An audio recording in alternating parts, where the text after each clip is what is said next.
BookTube, my name is Sarah and welcome to my channel. Today I'm coming to you with my weekly reads for February 10th, 2018. My anticipated reads are where I talk about all the books that I finished during the week and the books that I am currently reading. But before I get into anything else, I just want to welcome all my new subscribers. I have gotten a ton of new subscribers over the last 2 or 3 days ever since the March Mystery Madness video came out. So welcome to everybody that's new. I'm so glad that you're here, and I do hope that you enjoy my videos. Yeah, so let's jump in and get started. To begin with, as I always do, what is in my mug? I am drinking a new tea from David's Tea. You guys know I love my David's Tea. It's called Sweet Tart.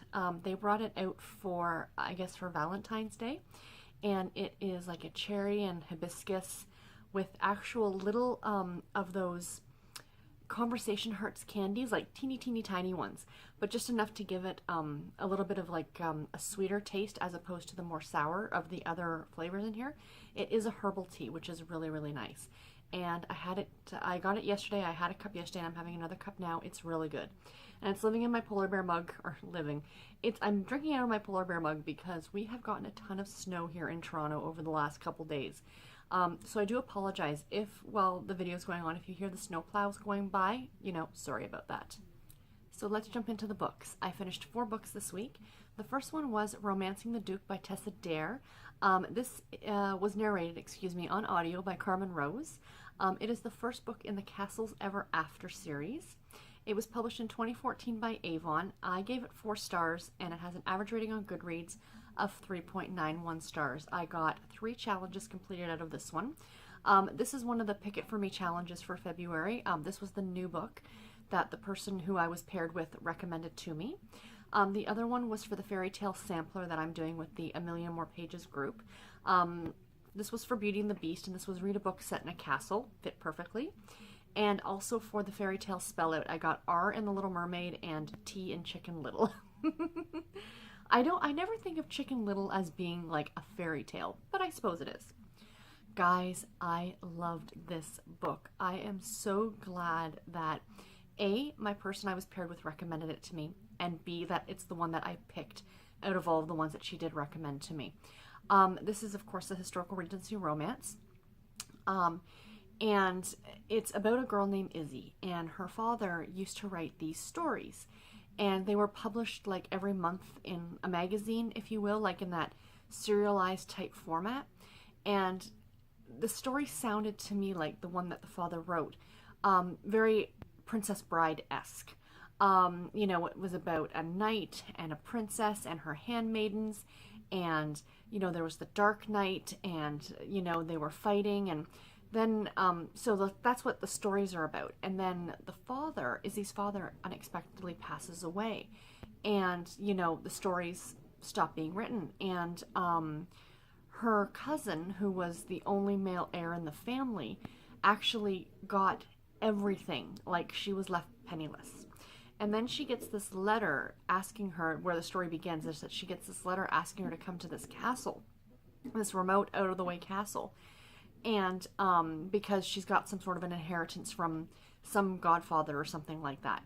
So she shows up and finds out that this castle, it's the castle itself that was actually given to her in the inheritance. The problem is that there's a duke currently living in the castle, and he has no idea that the castle was ever sold. And then the story kind of goes from there, and it's the two of them kind of trying to figure out what happened. He's got a backstory, and there's reasons as to why he doesn't know what's been going on with his finances and things like that. This was such a good story. The characters were fantastic. Izzy and Ransom is the Duke. They were both such great characters, had great depth to them and great diversity to their character, background and stuff like that. They both had great backstories. There's this great part of it that these people who have been reading her father's stories are almost now live action role play. And they find out where she is, and they all show up at the castle, and they're dressed as knights and maidens and things like that. And it's hysterical. It is so funny. And there's some great other characters. The narration on this story was fantastic. Ransom's his gentleman's is it Gentleman's Servant? I don't know what the name of it is. But he is Irish. And the narrator did a brilliant job on his Irish accent. I really like that. There was some great, funny moments in this. I tend to listen to my audiobooks a lot of the time as well on lunch while I'm sitting there eating my lunch at work and, you know, doing some knitting and stuff like that. And I listen to an audiobook. And usually when I have my lunch, the cafeteria is empty because I take my lunch so late because I'm there till 6:30 at night. And that, you know, pretty much I have it to myself. But this one day it happened to be there was a meeting going on just because it's a big enough space and, you know, the boardrooms were all filled. And there's like these 4 guys in suits over with their laptops in the corner. And I'm laughing out loud at parts of this book, and they're kind of looking at me like I'm crazy. And I'm like, sorry, guys. Really good book. But yes, if you like historical romance, I absolutely recommend giving this book a try. Tessa Dare, this was a new to me author. I've heard about her, but I hadn't read her yet. And I am very much excited about reading the rest of this series because it sounds really, really great. The next book that I finished was Cowboy Behind the Badge by Delores Fossen. This is book number 2 in the Sweetwater Ranch series. It is a Harlequin intrigue novel, number 1521. It was published, in 2014 by Harlequin Enterprises. I gave it a 3.5 star rating. It has a 4.18 star rating on Goodreads. I got 5 challenges done out of this one. This was for my RRC for February, challenge number 1, F is for February, Delores Fossen. By the Numbers Quarterly Challenge, this was good for 4 words. The Stacking the Series Challenge, this was my 3rd out of 55 books. Another one for the Fairy Tale Sampler, The Boy Who Cried Wolf, which was read a book with the letters B, O, and Y in the title. And the last one was, again, for this Fairy Tale Spell Out. I got the C in Chicken Little and the D in Little Mermaid. This was, I liked the story. I mean, I gave it 3.5 stars. It was really, really action-packed. And, you know, other than that, though, to be completely honest, there wasn't, it was a good story. It was really action-packed. But nothing in it really jumped out at me as being spectacular. Do you know what I mean? The story is about Tucker and Lane, and Tucker and Lane have a big history. Now, the Sweetwater Ranch series has this overarching storyline that goes throughout all of them, and that is that Tucker's mother is in prison for killing a man, or she has just been released from prison. And, you know, I guess they're trying to find out if she killed somebody or something like that. Anyway, the man that she murdered is actually Lane's father. So there's a lot of bad blood there between the two of them.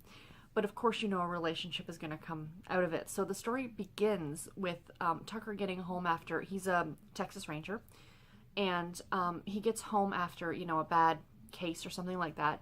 And he hears this noise in his kitchen, and he goes in, and it's Lane. She's broken into his house with these 2 infants. She witnessed a woman's murder, and the woman told her to take care of the babies. So she's got the babies, and, you know, then there's people trying to kill the both of them because there's some sort of a baby farm is what they're calling it, where these women are being taken and who are pregnant, and they're being held captive until they give birth, and then these children are being sold in black market adoptions, essentially. So, you know, that part of it was really, really interesting. And like I said, a lot of action in this story. The one thing that always makes me laugh with Delores Fossen's writing, and I am a fan of her writing, but when she writes her intrigue novels, she, I don't know why this word makes me laugh, but she uses the word goons all the time, like hired goons. Like, it just sounds like such a 1930s gangster thing. But every time I read it in a book, one of her books, I always kind of want to roll my eyes because it does sound just so dated.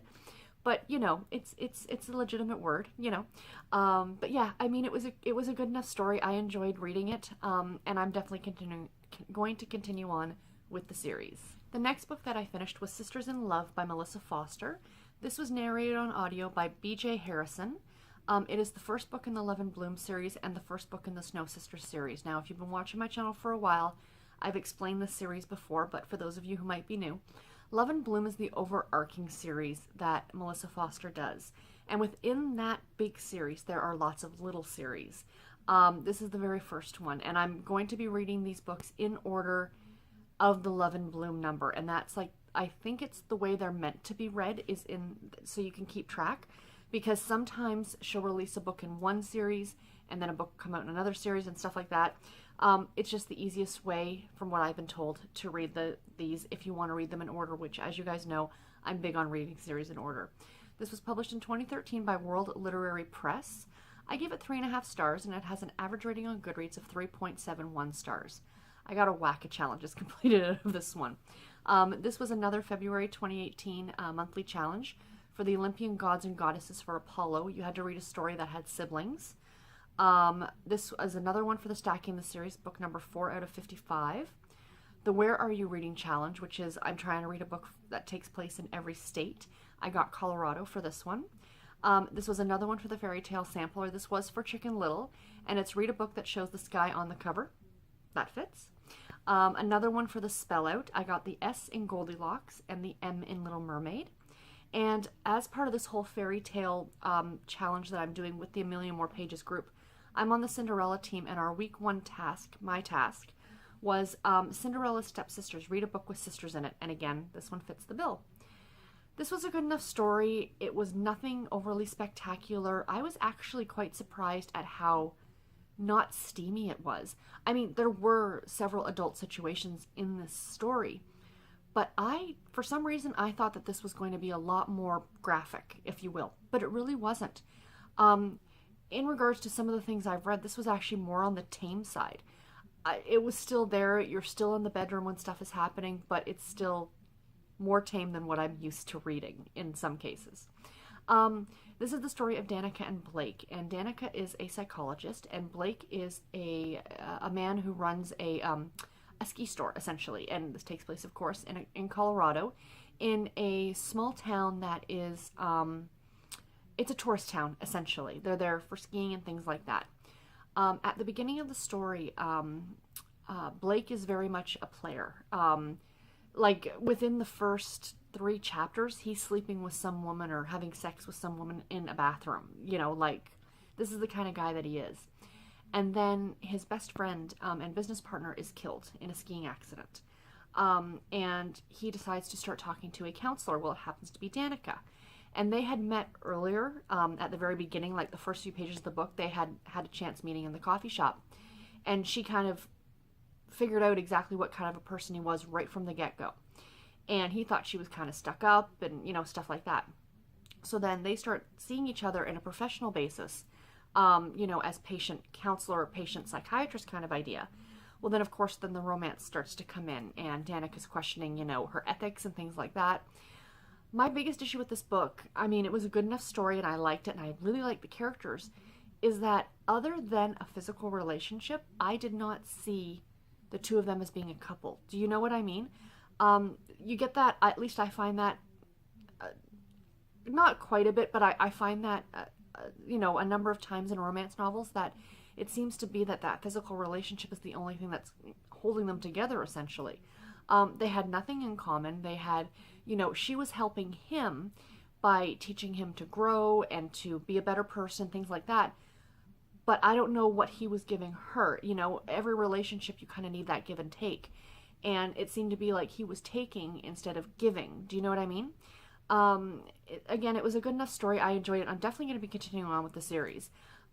This wasn't the best that I've read. But yeah, I enjoyed it. The other thing I wanted to comment on was the audio on this one, guys. If you get the chance to, perhaps maybe read it in print book or ebook format. I am going to continue with it in audio because I'm kind of used to it. And I don't stop listening to an audiobook unless the narration is horribly bad. The narration wasn't horribly bad, but it wasn't great. The gentleman, and it is a guy who narrates it, which is fine. I mean, I've got no problem, of course, with male narrators. But certain words and phrases he would say, it sounded like he was reading from a textbook. Do you know what I mean? Like, he had that kind of voice. He didn't do a lot of, you know, different ranges in his voice for male to female and things like that. I mean, it wasn't horrible. I'm one of those people that once I get into listening to it and I'm into it for an hour or so, I kind of get used to it. But, you know, I know a lot of people that might bug because that narration is very important, but especially if you're listening to an audiobook. But yeah, this one was good enough. It wasn't spectacular. I kind of wish they had a different narrator for these books. I know the first three, the 3 Snow Sister books, are available for free to listen to if you have the Audible Romance package, which is how I listen to it. I don't know after that. I have to check to see if the narration is different. because also those first 3 books are always, like, I know the first book you can pick up for the Kindle for free. And I think the other 2 are like 99 cents. So maybe it was because they were being sold at a lower price point. They didn't get the best narrator. I don't know. I'm speculating. But anyway, yeah. Good enough story. It was a good romance. It was on the steamy side. And yeah, it was enjoyable. And the last book that I finished this week was The Valentine Quest by Melissa McClone. This was book number 5 in the Love at the Chocolate Shop series, and it was published in 2017 by Tool Publishing. I give this book 4 stars and has an average rating on Goodreads of 4.37 stars. I got 4 challenges completed out of this one. Another one for the Triple RC for February. Challenge number 8, which was Valentine's Day. Read a book about Valentine's Day. Another one for my Stacking the Series book, my 5th out of 55 books. Another one for the Fairy Tale Sampler, The Frog Prince, which was read a book with a main page genre as romance, obviously. And the last one, The Fairy Tale Spellout, I got the Tea and Chicken Little and another M in The Little Mermaid. This one was really, really cute. I enjoyed this story very much. I enjoyed this entire series so much. It was really fun last night. I posted on Twitter that I was currently reading it and how much I was enjoying the series, and I tagged the author, and the author wrote me back and thanked me. So that was kind of awesome. I do love Twitter for being able to be that connected to our favorite authors and things like that. But anyway, this is the story of Nevada and Dustin, and Nevada is in town living with her sister Dakota. Dakota was in the 1st or 2nd book, I can't remember. And she's staying with her because she's finishing her dissertation. She is going, I guess she's, working with a university and things like that. And she was burned very badly in college on Valentine's Day by a guy. She hates Valentine's Day now. It was a horrible experience for her. And, she's pretty much done with the holiday. Dustin is like a former rodeo, famous in the rodeo as a bull rider. And then he got injured, and now he's living in town working at a local ranch. Well, he kind of heals, but he wants to go back to the rodeo circuit. So there's this thing going on that is being hosted by the chocolate shop that is the main focal point for this entire series, along with a few other of the businesses in this small town. And they're doing something called the Valentine Quest, which to me sounds almost like an Amazing Race kind of idea, where people are kind of paired up, where you can do it as a single, and there's different challenges and tasks that you need to do. A lot of them are community-based, where you're helping other people in the community, like, for example, going to the local hospital, children's hospital, and, helping the kids make Valentines. Or in one, they went to the animal shelter and kind of did stuff with the pets, like walked the dogs or played with the cats or whatever. So stuff like that, plus other kind of like an obstacle course and a snowman building competition, things like that. So it was really, really cute, this whole premise. So Dustin and Nevada decided to actually work together because they were entering as singles. And the grand prize is a trip for 2 to Fiji. And Nevada wants to win this because her brother York is leaving the military in the spring, and she kind of wants to give it to him to welcome him back into civilian life. And Dustin wants to win it because he wants to, of course, to spend a week on a beach in Fiji. Who wouldn't want to do that? So, of course, the two of them, fall for each other during this entire quest. And it's a really cute story, and I really, really enjoyed it. I keep saying how much I love this series, but seriously, guys, if you enjoy contemporary romance, and the one thing I love about these is they're all clean romances. So anybody could pick them up and enjoy them. There is no sex, there's no swearing. They're wonderful. They're absolutely wonderful. And yeah, I highly, highly recommend them. So what am I currently reading? My current audiobook is Stolen Fury by Elisabeth Naughton. This is book number 1 in the Stolen series, and it is being narrated on audio by Elizabeth Wiley. I am really enjoying this one. This is one that was the author spotlight for the month for the Romance Readers Reading Group, and I am really glad I picked this one up. It is a romantic suspense novel, and it bills it. It says right, I think in the Goodreads description, that if you liked Romancing the Stone or Indiana Jones, you will love this one. Essentially what it's about this woman who is a doctor, and she is, I guess, an archaeologist as well, and she's trying to get her hands on these 3 like not jade pieces, but pieces that all fit together into one, and they're the 3 goddesses, the 3 fates, I think they are. And she had her hands on one, and then while she was giving a lecture in Italy, she gets, she meets this gentleman by the name of Rafe, and, or Raphael. And they end up back in her room, and he drugs her and steals the Furies. That's what they are, the Furies, not the Fates. And he steals this Fury off of her because he has the other one. And now it becomes a cat and mouse game. Like, she ends up tracking him down, and then he decides to actually work with her to find the third one. And they decide that if they find it, they're going to split the money, because this is like, if you find these and sell them all together, it's pretty much you could buy a small country with the amount of money that you would receive from this. So it is really, really good. Really very suspenseful. Also very, very, a lot of adult content in this book, right from the get-go.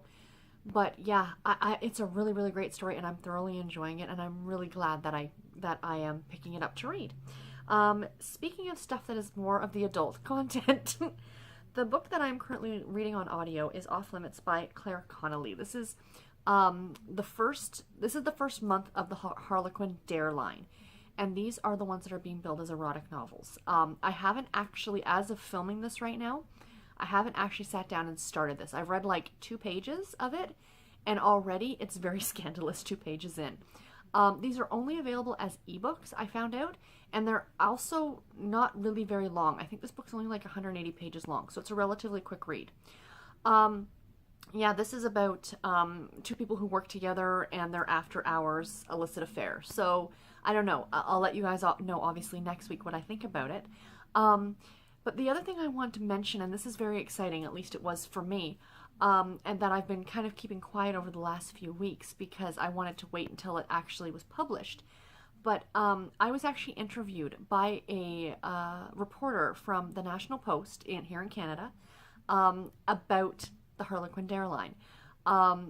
She found me through the Harlequin romance reading group that Sissy runs over on Facebook, and she had posted saying she was looking for someone in the Toronto area to interview. And Sissy tagged me, because of course she knows where I live, and I ended up, like, within messaging her back, within an hour, I was on the phone with her doing an interview about erotic novels while I was at the office. I knew she was going to call, so I was, like, downstairs, hiding in a corner, like, talking quietly, like, I don't need my coworkers to know that much about me, okay? But yes, the article was posted on the 7th, which was a couple days ago. I will link in the description box below to the article if you want to read it. I've got a little bit at the end where she quotes me on a couple things. Nothing terribly interesting. But for me, it was very exciting because within that article, she also interviewed the authors, and she interviewed the publishers at Harlequin. I mean, like, you guys know how much I love Harlequin novels. This was just super exciting for me to get to actually talk about them in a national newspaper. I mean, like, that's huge, you know what I mean? So, yeah. So, again, I will link that in the description box below if you guys are interested in reading it. And the last book, I am actually reading a third book, and that is A Soldier's Valentine by Jenna Mindel, book number 2 in the Maple Springs series. I'm reading this one with Sissy. We are buddy reading it together this week, because this is the week, of course, of the Romance Readers Readathon, and she was doing a book haul, and I'm like, I bought that book too. So she's like, do you want to buddy read it? And I'm like, yes, I do. So then I looked at it and went, crap, it's the second book in a series. You guys know me. That bothers me. But that's okay. That's okay. I'm going to read it. I'm going to enjoy it. I'm sure it's going to be lovely. And in March, I'm going to go ahead and read book number 1. Or I might even go ahead and read book number 1 when I'm done this one. Like, because we're reading this over the course of a week, we're reading a couple chapters every day. So it'll be a really quick read. These are not long books. It's like 200 pages.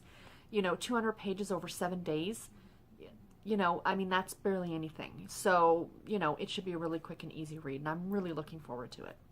All right, before I let you go, as you guys always like to see, at least you guys comment on it, and I hope you do like seeing this, and I'm not just showing you and you're all turning off the video at this point. Please let me know what I'm knitting on this weekend in my Christmas bag. Very appropriate with all the snow that we have outside. My husband said this morning, it's beginning to look a lot like Christmas. I said, 2 months too late. But I am working on my shawl. So there it is. I've got the second coloring, guys. Look at it. Isn't it gorgeous? Oh, I just absolutely love it. So yeah, it's getting long. And there's the bottom way down there. So yeah, so this is going to be a new shawl. This is the Free Your Fade pattern by Andrea Morley. I'm going to start leaving for you guys in the description box below, for those of you who are her knitters who might be interested, I will leave you the link to the pattern on Ravelry in case you want to see it. So yes, I'm absolutely loving this. 2 colors in, and I do have a 3rd color, but I still have a lot more of this one to actually do. So yeah, so that's what I'm going to be working on this weekend. But other than that, I am pretty much staying in and keeping warm. My 2 videos coming up later this week that I will be filming right after this, both are anticipated reads related. One is my anticipated reads rewind from March of last year, and the other one will be this year's March anticipated reads. So please stay tuned next week for those. Anyway, guys, I hope you enjoyed this video. Please leave me any questions or comments in the description or in the comments below. I do my best to answer all of them within a timely manner. And yeah, I will talk to you guys in my next video. Bye.